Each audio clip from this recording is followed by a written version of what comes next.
തൃശ്ശൂരിൽ മാത്രമല്ല സംസ്ഥാനത്ത് പലയിടങ്ങളിലും ഗതാഗതക്കുരുക്ക് അതിരൂക്ഷമാണ്. നമുക്ക് കോഴിക്കോട്ടേക്ക് പോകാം. കോഴിക്കോട് മെഡിക്കൽ കോളേജ് റൂട്ടിലെ ഗതാഗതക്കുരുക്ക് അധികൃതർ കാണേണ്ടത് തന്നെയാണ്. തൊണ്ടയാട് മുതൽ മാവൂർ റോഡ് വരെയുള്ള 6 കിലോമീറ്റർ ദൂരം സഞ്ചരിക്കാൻ ഇപ്പോൾ മണിക്കൂറുകളാണ് എടുക്കുക. അരയിടത്ത് പാലം മുതൽ മെഡിക്കൽ കോളേജ് വരെയുള്ള ഡിവൈഡർ കട്ടിംഗാണ് പ്രതിസന്ധി സൃഷ്ടിക്കുന്നത്. ആയിരക്കണക്കിന് രോഗികൾ മെഡിക്കൽ കോളേജിലേക്ക് പോകുന്ന പ്രധാന വഴിയാണ് നിത്യവും ഗതാഗതക്കുരുക്കിൽപ്പെടുന്നത്. പ്രതികരണങ്ങളിലേക്ക് ആദ്യം.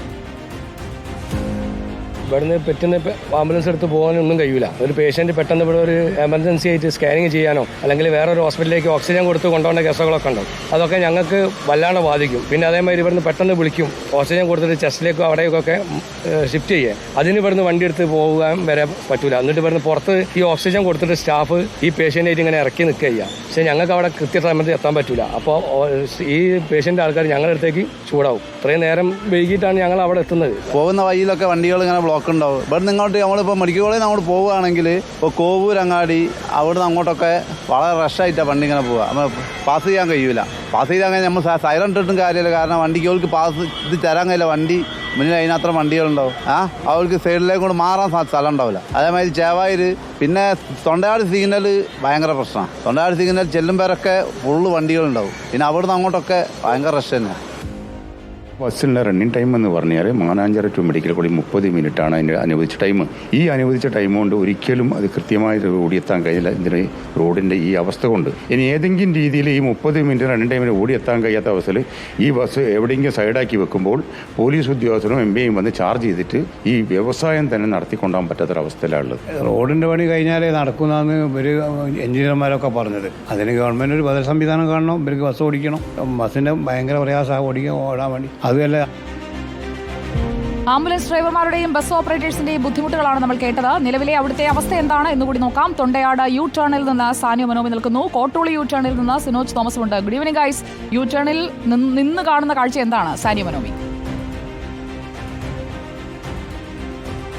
Good evening Sujaya. യു ടേണിലാണ് ഇപ്പോൾ ഉള്ളത്. ഇപ്പോൾ ഒരു സിഗ്നൽ വന്നതുകൊണ്ട് മാത്രം ഇവിടെ അല്പം വാഹനങ്ങളുടെ കുറവുണ്ട്.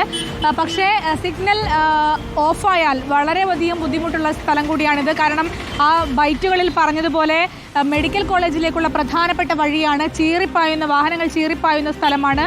പക്ഷേ വാഹനങ്ങൾ അധികമായതുകൊണ്ട് ഒരു തരത്തിലും വൈകുന്നേരം ഒന്നും ഈ പ്രദേശത്തോടു കൂടി പോകാൻ പറ്റാത്ത അവസ്ഥ. നമ്മൾ വന്ന് നിൽക്കുന്ന സമയത്ത് ഇവിടെ മീറ്ററുകളോളം വലിയ ബ്ലോക്ക് ഉണ്ടായിരുന്നതാണ്. മെഡിക്കൽ കോളേജിൽ നിന്ന് ഈ പുതിയ സ്റ്റാൻഡിലേക്ക് മാവൂർ റോഡിലൂടെ പോകുമ്പോഴുള്ള അനധികൃതമായ അല്ലെങ്കിൽ കൂടുതലായിട്ടുള്ള ഡിവൈഡർ കട്ടിങ്ങുകളാണ് ഇതിന് വലിയ പ്രയാസം സൃഷ്ടിക്കുന്നത്. ഡിവൈഡർ കട്ടിങ് ഒരു 5 എണ്ണമെങ്കിലും മിനിമം ഏറ്റവും ചുരുങ്ങിയത് 5 ഡിവൈഡർ കട്ടിങ്ങെങ്കിലും ഉണ്ടാകും. ഒരാൾ ആ ഡിവൈഡറിലൂടെ അപ്പുറത്തേക്ക് കടക്കാൻ ശ്രമിക്കുമ്പോൾ പുറകിൽ വലിയ ബ്ലോക്ക് ആവുകയാണ്. ഇപ്പോൾ നമുക്ക് ദൃശ്യങ്ങളിൽ നോക്കിയാൽ മനസ്സിലാകും വീണ്ടും ബ്ലോക്ക് ആവാൻ തുടങ്ങിയിട്ടുണ്ട് എന്നുള്ളതാണ്. ഇങ്ങനെ മീറ്ററുകളോളം ബ്ലോക്ക് ഇങ്ങനെ നീണ്ടു വരുമ്പോൾ ആംബുലൻസുകൾ സ്വാഭാവികമായും ഇതിലെ ചീറിപ്പായും. ആ സമയത്തുണ്ടാകുന്ന പ്രശ്നങ്ങൾ, നേരത്തെ ആംബുലൻസ് ഈ ബ്ലോക്കിൽ കുടുങ്ങി രോഗിക്ക് ഗുരുതരമാവാനുള്ള സാഹചര്യങ്ങളൊക്കെ നമ്മൾ കണ്ടതാണ്. ഇവിടെ ഇപ്പോൾ നാട്ടുകാരൊക്കെ ഉണ്ട്. ഇവിടെ വലിയ ബ്ലോക്ക് എപ്പോഴും ഉണ്ടാവാറുണ്ടോ? വലിയ ബ്ലോക്ക് വലിയ ബുദ്ധിമുട്ടുണ്ടാവും ആംബുലൻസിനൊക്കെ. വലിയ ബ്ലോക്ക് ഉണ്ടാവാറുണ്ടോ ഇവിടെ? എല്ലാ സമയവും ഇവിടെ ഇങ്ങനെ തന്നെയാണ് എന്നുള്ളതാണ്. അപ്പോൾ അവിടുത്തെ കാര്യത്തിൽ വലിയ മാറ്റമൊന്നുമില്ല സാനിയോ. നമുക്ക്